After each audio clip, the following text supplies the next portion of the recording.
गांव के छोटे से कोने में एक कच्चे मकान में दो बहनें राधा और पूनम अपनी दादी के साथ रहती थीं। उनकी उम्र में केवल 2 साल का अंतर था, परंतु उनका रिश्ता बहुत गहरा और अटूट था। राधा बड़ी थी तो जिम्मेदारियों का बोझ उसके कंधों पर था। पूनम छोटी और मासूम थी, परंतु अपनी बहन के हर दुख सुख में उसका साथ देती। उनका बचपन संघर्ष और कठिनाइयों में बीता। उनके माता पिता एक दुर्घटना में उनका साथ छोड़ गए थे। दादी ने उन्हें पालने की जिम्मेदारी तो उठा ली थी, लेकिन उनकी आर्थिक स्थिति बेहद खराब थी। दादी दिन भर खेतों में काम करती और बदले में जो थोड़ा बहुत अनाज मिलता, उसी से उनका गुजारा चलता। राधा को पढ़ने का बहुत शौक था, लेकिन गरीबी के कारण स्कूल जाना उसके लिए सपना बन गया। वह दिन भर घर का काम करती और अपनी छोटी बहन पूनम की देखभाल करती। पूनम का मन पढ़ाई में लगता था, इसलिए राधा ने खुद से पढ़ना सीखा ताकि वह अपनी बहन को पढ़ा सके। गांव के लोग अक्सर दादी और बहनों का मजाक उड़ाते थे। कहते थे, इन गरीबों के घर में कुछ नहीं बचा, बस दुख और आंसू ही हैं। लेकिन राधा और पूनम इन तानों को अनसुना कर अपनी दुनिया में मग्न रहती। उनका सपना था कि वे एक दिन अपने हालात बदलेंगी। राधा ने सिलाई का काम सीख लिया और धीरे धीरे अपने हाथों से कपड़े सिलने लगी। गांव की औरतें उससे कपड़े सिलवाने आने लगी, लेकिन वह जो कमाती वह घर चलाने में खर्च हो जाता। दूसरी ओर पूनम गांव के स्कूल में पढ़ने जाने लगी। वह हर दिन राधा से कहती, दीदी, एक दिन मैं बड़ी होकर तुम्हें आराम दूंगी, तुम्हारे सारे सपने पूरे करूं।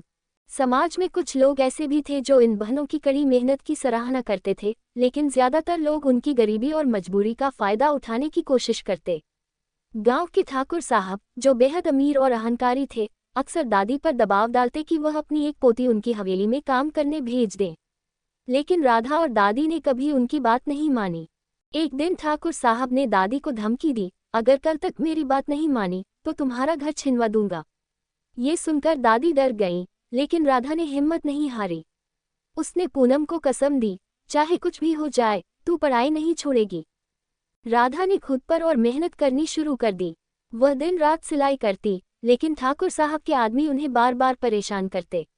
एक रात जब राधा अकेले घर में सिलाई कर रही थी, ठाकुर साहब के आदमी घर में घुस आए और उसे जबरन अपने साथ ले जाने की कोशिश की। पूनम ने शोर मचाया और गांव वालों को इकट्ठा कर लिया। गांव के कुछ लोग मदद को आगे आए, लेकिन ठाकुर साहब के प्रभाव के डर से ज्यादातर चुप रहे। ये घटना राधा के लिए एक गहरी चोट बन गई। वह अंदर से टूट चुकी थी, लेकिन उसने अपनी बहन के लिए खुद को मजबूत बनाए रखा।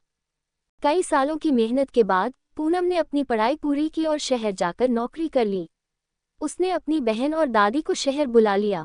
अब उनकी जिंदगी धीरे धीरे सुधरने लगी थी। पूनम ने एक बड़े कंपनी में नौकरी पाकर अपने घर को गरीबी से निकाल लिया। राधा, जिसने अपने सारे सपने अपनी बहन के लिए कुर्बान कर दिए थे, अब अपनी बहन की सफलता देखकर गर्व महसूस करती थी। पूनम ने कहा, दीदी, अगर तुमने मुझे सपने देखने का हौसला न दिया होता तो आज मैं यहाँ नहीं होती। कई सालों की तकलीफों और संघर्षों के बाद दोनों बहनें एक सुखद जीवन जीने लगीं। दादी भी खुश थी कि उनकी पोतियों ने उनकी मेहनत को सार्थक किया। ये कहानी इस बात का प्रमाण है कि यदि परिवार के सदस्य एक दूसरे का साथ दें और हिम्मत न हारें, तो कितनी भी बड़ी मुश्किलें पार की जा सकती हैं।